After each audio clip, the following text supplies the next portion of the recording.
wanted to mention this race quickly because this is the one that Walker Lawson just brought up as he mentioned his people out in the Kershaw County area, because Walker is our Street Squad reporter that's always out in that area during the day covering stories. And we are getting numbers back for this. This is SC Senate race District 35. And as you can see right now, Michael Jones coming in on top, our Republican candidate, with 57% of the vote.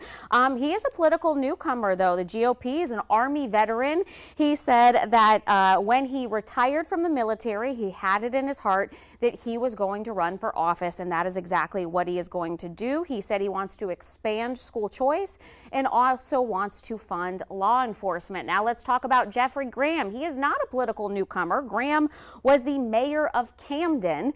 He is a businessman and he runs a Graham Realty, and he said he wants more skilled workforce here in South Carolina. We know that we bring in industry across the state, and those new jobs, they need trained workforce. So he said he wants to do more with local trade schools to get them ready to take those new jobs in South Carolina. And then I've heard that we have gotten some numbers, excuse me while I find it, for the U.S. Okay, here we go.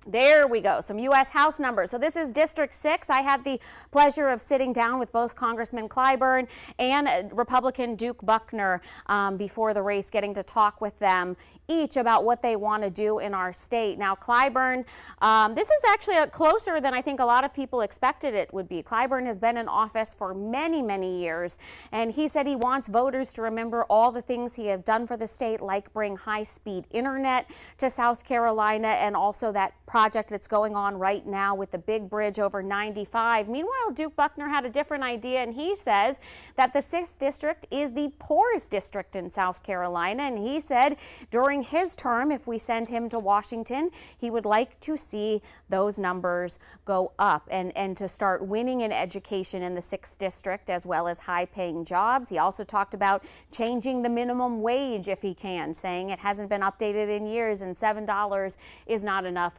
for anybody to live on.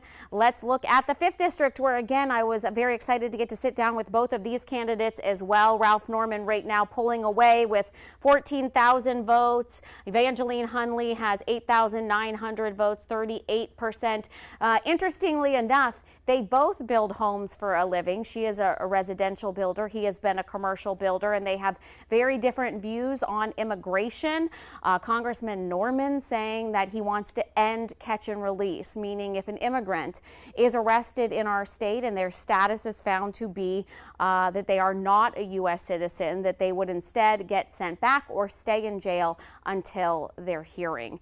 He said he wants to end that. Meanwhile, Evangeline Hunley said that she wants to see a path to citizenship for all of the immigrants that are in our country, saying that she works with them every day in her business and building homes, and that they've contributed to our economy. So that's where we're sitting right now in the 5th district.